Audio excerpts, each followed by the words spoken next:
بسم اللہ الرحمن الرحیم۔ السلام علیکم ورحمۃ اللہ وبرکاتہ۔ ناظرین، آپ دیکھ رہے ہیں شاکر بیسٹ نالج۔ ناظرین، حضرت یوسف علیہ السلام اور زلیخا کا واقعہ تو آپ لوگوں نے سنا ہوگا کہ حضرت یوسف علیہ السلام کو زلیخا نے پھسلانے کی کوشش کی، پھر یوسف علیہ السلام جان بچانے کے لیے بھاگے تو حضرت یوسف علیہ السلام کا دامن پھٹ گیا، جس کا ایک شیرخوار بچے نے گواہی دی۔ تو ناظرین، آج اس ویڈیو میں بتائیں گے کہ اس کے بعد حضرت یوسف علیہ السلام کے ساتھ کیا ہوا۔ ویڈیو شروع کرنے سے پہلے ناظرین، اگر میرے چینل کو سبسکرائب نہیں کیا ہے تو چینل کو سبسکرائب ضرور کریں۔ اور آج میں ایک خوبصورت اسلامی سوال لایا ہوں، جس کا جواب بھی میں آپ لوگوں کے ساتھ ویڈیو کے اینڈ میں شیئر کروں گا۔ سوال ہے کہ ایسا کون سا نبی ہے جس کے پورے 1000 بیویاں تھی؟ جس بھائی بہن کو آئیڈیا ہو، جس کو جواب آتا ہو، وہ کمنٹ ضرور کرے۔ ناظرین، حضرت یوسف علیہ السلام کو شیرخوار بچے کی گواہی کے بعد بھی قید کیا گیا۔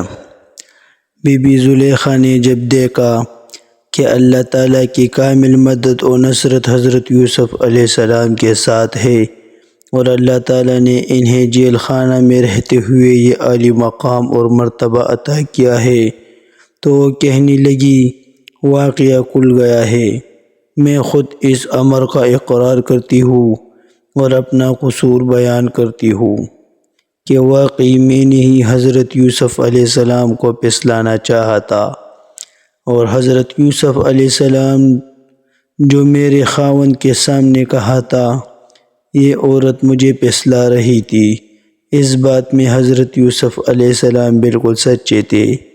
میں خود اقرار کرتی ہوں کہ وہ قصور میرا ہی تھا، تاکہ میرے خاوند کو بھی معلوم ہو جائے کہ حضرت یوسف علیہ السلام میرے پاس پاک دامن ہی رہا ہے۔ حضرت یوسف علیہ السلام کی پاک دامنی کی وجہ سے میں بھی پاک ہی رہی ہوں، مجھ سے بھی کوئی بدکاری نہیں ہوئی۔ یہ سچی بات ہے کہ خیانت کرنے والوں کو اور مکاروں کو، دغا بازوں کو اللہ تعالیٰ فروغ نہیں دیتا۔ زلیخا کا کہنا سچا تھا، اور اپنی عزت و آبرو کی پرواہ نہ کرنا یہ وہ اس واسطے بھی تھا کہ حضرت یوسف علیہ السلام کو جیل بھیجنے کے بعد زلیخا اب حضرت یوسف علیہ السلام کے دیدار سے بھی محروم ہو رہی تھی اور پشیمان تھی۔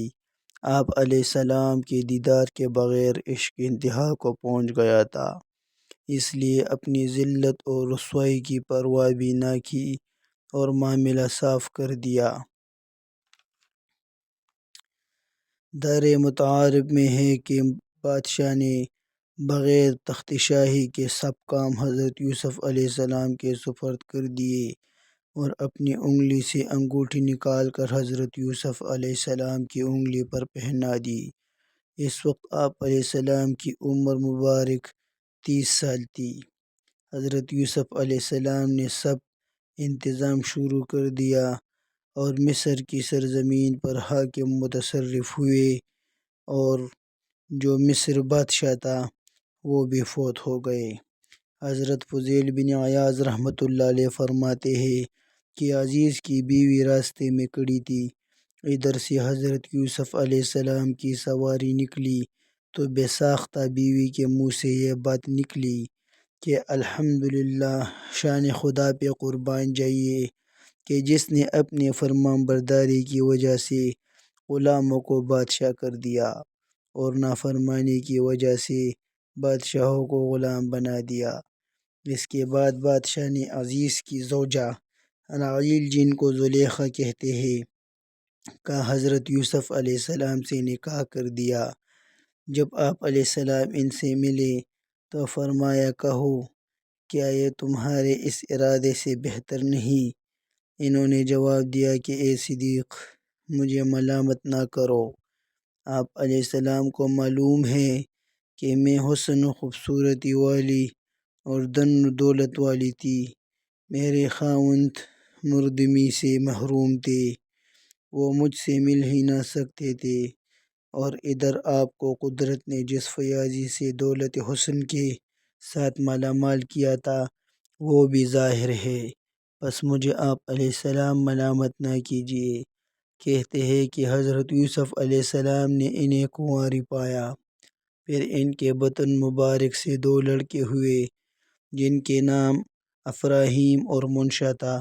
افراہیم کے ہاں نون پیدا ہوئے جو حضرت یوشع علیہ السلام کے والد تھے، اور ایک اور صاحبزادی ہوئی جن کا نام رحمت تھا جو حضرت ایوب علیہ السلام کی بیوی تھی۔ ناظرین، ویڈیو کے آخر میں آپ لوگوں کو اس سوال کا جواب دینا چاہتا ہوں۔ وہ سوال تھا کہ ایسا کون سا نبی ہے جس کی پورے 1000 بیویاں تھیں؟ تو جواب ہے کہ حضرت سلیمان علیہ السلام کی پوری 1000 بیویاں تھیں۔ تو ناظرین، اگر ویڈیو اچھی لگی ہو تو چینل کو سبسکرائب کرنا نہ بھولیے اور ویڈیو کو لائک ضرور کریں۔ شکریہ۔